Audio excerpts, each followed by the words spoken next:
Hello dear students, today I will explain capacitance of 3 core cable. तो ये हम आज देखेंगे कि 3 कोर केबल का कैपेसिटेंस हम कैसे कैलकुलेट करेंगे। इसके पहले हम लोग को पता है कि conductors in a cable are separated from each other by some dielectric and similarly there is dielectric between conductor and outer layer means sheath, right? So जब कोई भी potential difference अप्लाई किया जाएगा between the conductor, so there is a combination of some capacitances is generated, right? So यदि मैं इसको कुछ एक डायग्राम के फॉर्म में देखूं तो इसका कुछ डायग्राम कैसा होगा कि अगर आपके पास में ये केबल है और ये 3 कोर केबल है, so this is shown by this type and there is some capacitance between the conductor and some is between conductor to sheath. ये आपके कैपेसिटेंसेस है। तो अगर 3 कोर केबल की बात की जाए तो कितने कैपेसिटेंस आपको दिख रहे हैं? Combination of 6 capacitance. ठीक है, यहां पर मैंने इसको सपोज C1 नाम दे दिया जो कि कंडक्टर से शीट के बीच में है। ठीक है, और इसको मैंने नाम दे दिया C2। ठीक है, तो यहां पर क्या है? C1 और C2 के कॉम्बिनेशन में आपके पास में 6 कैपेसिटेंस आपको मिल रहे हैं। ये आपका क्या है? कुछ डेल्टा कनेक्टेड भी हो सकते हैं और स्टार कनेक्टेड भी हो सकते हैं। ठीक है, सो यहां पर अगर इसका हम एक स्टार इक्विवेलेंट देखना चाहें डेल्टा कनेक्शन का, तो हमें पता है कि ये क्या हो जाएगा? 3 टाइम्स हो जाएगा। ये क्या है? इस डेल्टा का अगर हम देखना चाहेंगे तो ये क्या हो जाएगा? 3C2। ये तो आपको जो star connection, star to delta, delta to star connection जो आपने BEE में पढ़ा है उसी के हिसाब से आपको करना है। तो जो आपका ये जो स्टार कनेक्शन है वो किसका है? डेल्टा का गिवन है, राइट ना। अब यहाँ पर C1 भी है, तो ये जो आपका पॉइंट है, ये जो आपके पॉइंट्स हैं, यहां पर जो स्टार पॉइंट होगा इज एट शीथ पोटेंशियल। सो यहां पर जो आपका C1 होगा वो इसके साथ में पैरेलल में होगा, इसके साथ में पैरेलल में होगा। तो अगर मैं इसका डायग्राम ड्रॉ करूं तो ये क्या हो जाएगा? 3C2 और C1 इसके साथ में क्या हो जाएगा? पैरेलल में। ठीक है, ये एक का हो गया, इसी तरीके से ये दूसरे का भी होगा।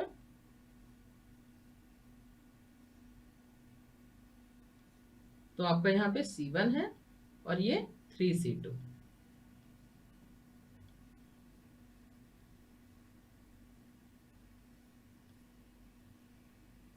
C1 and 3C2।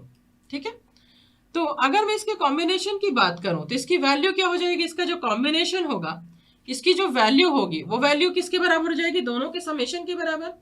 तो आपको जो फाइनल कैपेसिटेंस मिलेगा इसकी वैल्यू क्या हो जाएगी? C1 plus 3C2, C1 plus 3C2। ठीक है, तो ये क्या है? आपके 3 कोर केबल के आपके कैपेसिटेंसेस की वैल्यू है।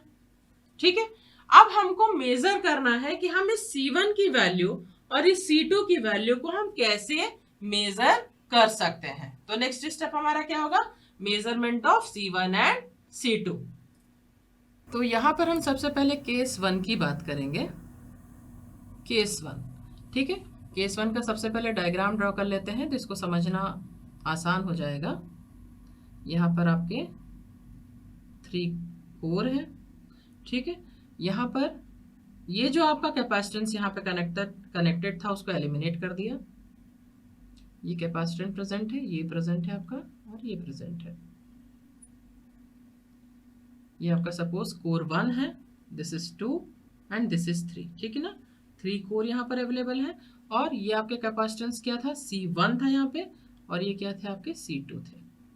ठीक है, अब यहां पर देखिए, यहां पर क्या कर रहे हैं कि आपका जो कोर 2 और 3 के साथ में जो कनेक्टेड था कैपेसिटर उसको क्या कर दिया है? एलिमिनेट कर दिया। उसको क्या कर दिया है? एलिमिनेट कर दिया है। अब इसकी वजह से आपको यहाँ पे क्या देखने को मिल रहा है कि आपका जो ये 3 पॉइंट है और ये सेकेंड कोर है या फिर ये जो थर्ड कोर है आपका शीट के साथ ही डायरेक्टली क्या है, कनेक्ट हो गया, शीट के साथ ही डायरेक्टली कनेक्ट हो गया। और ये भी आपके पॉइंट्स क्या है, शीट के साथ कनेक्टेड है। तो ये सारे के सारे जो कैपेसिटेंस है वो आपस में क्या हो गए, कंडक्टर 1 के साथ में ही आपको जो ये तीनों के तीनों कैपेसिटर है वो आपस में कैसे हो गए, पैरेलल हो गए, ठीक है ना। तो अगर मैं ये कंडक्टर 1 की बात करूं यहाँ पे, तो आपका क्या है, कैपेसिटर C1 है यहाँ पे, इसके साथ में आपका कैपेसिटर C2 जो दो यहाँ पर प्रेजेंट है वो दोनों के दोनों क्या हो गए, आपके पैरेलल में हो गए, दोनों के दोनों क्या हो गए, पैरेलल में हो गए। तो ये जो पॉइंट है आपका, ये जो लाइन है आपकी, ये क्या है, शीट है, ठीक है। ये जो आउटर मोस्ट लेयर है ये क्या है, आपकी शीट है, ठीक है। तो इसको एलिमिनेट करने से ये आपके जो कैपेसिटर्स हैं वो किस में आ गए, आपके पैरेलल में आ गए। तो अगर मैं इसका एक कॉम्बिनेशन बोलूं और मैंने इसको नाम दे दिया CA, तो इसका जो इक्विवेलेंट कैपेसिटेंस होगा that is equal to C1 plus 2C2, C1 plus 2C2, ठीक है। ये केस 1 हो गया आपका। अब अगर मैं बात करूं केस 2 की, केस 2 की अगर मैं बात करूं, केस 2 के कंडीशन में हमने क्या किया है, ये आपका कोर है, ये आपका केबल है और ये आपके क्या है, कोर है, ठीक है। अब ये जो आपके कैपेसिटेंस यहाँ पर प्रेजेंट है इनको सबको क्या कर दिया, एलिमिनेट कर दिया, इन सभी को क्या कर दिया, एलिमिनेट कर दिया। और आपका कोर टू शीट जो कैपेसिटेंस थे आपके C1 वो आपके क्या है, यहाँ पे एग्जिस्ट कर रहे हैं, ये आपके क्या है, एग्जिस्ट कर रहे हैं, ठीक है ना। तो अब यहाँ पर अगर इसको एलिमिनेट कर दिया तो ये क्या है, पॉइंट की तरह ही बिहेव करेगा। और ये अगेन तीनों कैपेसिटेंस क्या करेंगे, पैरेलल कॉम्बिनेशन की तरह शो करेंगे।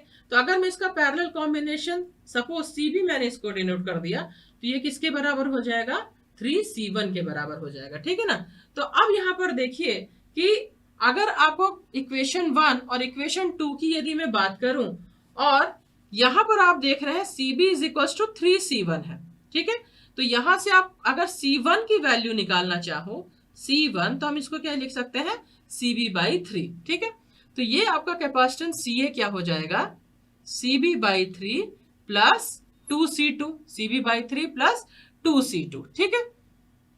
अब अगर मैं यहां से C2 की बात करूं, हमें C2 निकालना है, ठीक है। तो ये क्या हो जाएगा आपका, यहां पर मैंने क्या कर दिया, C2 यदि आपको निकालना है तो डिवाइडेड बाय क्या करना पड़ेगा, 2। तो ये क्या हो जाएगा, CA डिवाइड बाय 2 और माइनस ऑफ CB/6, ठीक है। अब आपकी किसकी वैल्यू आ गई, C2 की वैल्यू आ गई, ठीक है। तो अब यहां से आप C1 की वैल्यू भी इजिली फाइंड आउट कर सकते हो। C1 क्या है आपका यदि मैं बात करूं C1, तो C1 की वैल्यू क्या है, CB/3 है, ठीक है। C1 की वैल्यू क्या है, CB/3 है। तो आप यहीं से C1 की वैल्यू क्या निकाल सकते हो, CB/3।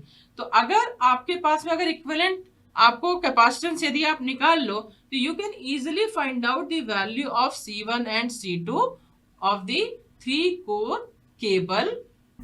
अब अगर capacitance with respect to neutral अगर निकालना पड़े, तो इसके जस्ट इसी वीडियो को अगर आप पहले देखेंगे तो मैंने आपको एक वैल्यू लिखवाई थी जहां पर स्टार कॉम्बिनेशन में मैंने इसको इक्विवेलेंट स्टार बनाया था और वहां पर मैंने टोटल कैपेसिटेंस की वैल्यू लिखी थी and that was C1 plus 3C2। अब अगर मैं C1 की वैल्यू यहाँ पर रख दूं, C1 is CB/3 and 3 into C2 की वैल्यू क्या है, CA/2 माइनस CB/6, ठीक है। तो ये आपका क्या हो जाएगा, ये अगर इन वैल्यूज को अगर आप सॉल्व करें तो आपको क्या मिल जाएगा, 3CA/2 minus CB/6. So this is the value of capacitance with respect to neutral.